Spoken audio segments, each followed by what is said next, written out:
La compétence. Tout le monde en a besoin, tout le monde en veut toujours plus, tout le monde sait de quoi il s'agit, mais est-ce que tout le monde parle vraiment de la même chose? Que nous apprend la recherche sur ce sujet?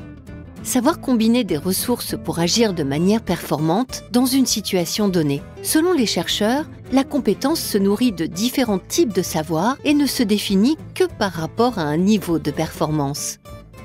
Les premiers travaux sur la compétence datent de 1971 et sont issus de réflexions portées par des organisations publiques. Le psychologue et sociologue américain David McClelland, alors professeur à Harvard, est sollicité par une agence fédérale américaine pour améliorer le recrutement des jeunes diplomates. Il sera le premier à remettre en question l'efficacité des tests d'intelligence dans le processus de recrutement en montrant qu'ils ne permettent pas de prédire la performance dans un emploi.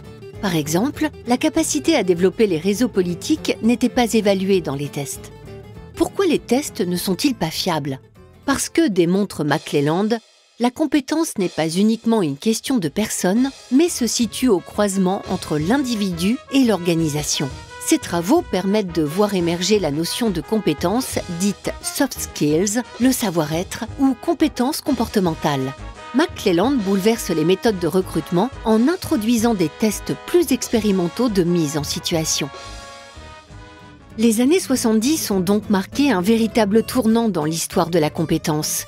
Avant 1970, le mode de fonctionnement des organisations est très standardisé. Les employés sont affectés à des tâches précises et les domaines de l'organisation sont très cloisonnés. On attend donc de chaque employé des qualifications précises devant répondre à un besoin précis. Après 1970 et la remise en cause du modèle de production fordiste, la relation à l'usager, la manière dont on propose un service, devient plus important. La personnalisation et la flexibilité remplacent la standardisation. On attend désormais de l'agent qu'il utilise toutes ses compétences, savoir, savoir-être et savoir-faire. Cette nouvelle adaptabilité de l'organisation suppose une plus grande autonomie de l'employé. La réussite, la performance d'une organisation dépend donc de sa capacité à organiser ses ressources, à savoir coordonner les différentes compétences de son vivier d'employés. Les ressources humaines deviennent stratégiques. En définissant des compétences clés, celles qui permettent à l'organisation d'être meilleure que les autres, et des compétences rares comme l'expérience, le jugement ou la capacité d'anticipation, les ressources humaines permettent ainsi de servir et d'accompagner l'évolution des organisations. L'organisation apprenante doit elle-même devenir compétente dans sa manière de mettre en scène et véhiculer ses valeurs afin d'optimiser la marche de ses employés. Pour servir cette stratégie RH, un outil devient essentiel, le référentiel. Dans le processus de recrutement, il permet de définir un profil de compétences lié au poste à pourvoir. Le référentiel est une cartographie des compétences qui permet de repérer au sein de l'organisation la liste des métiers exercés qui sont ensuite eux-mêmes subdivisés en types de compétences. On peut ensuite hiérarchiser ces compétences. Pour chaque emploi, est-ce une compétence clé ou secondaire? Quel est le niveau de maîtrise requis?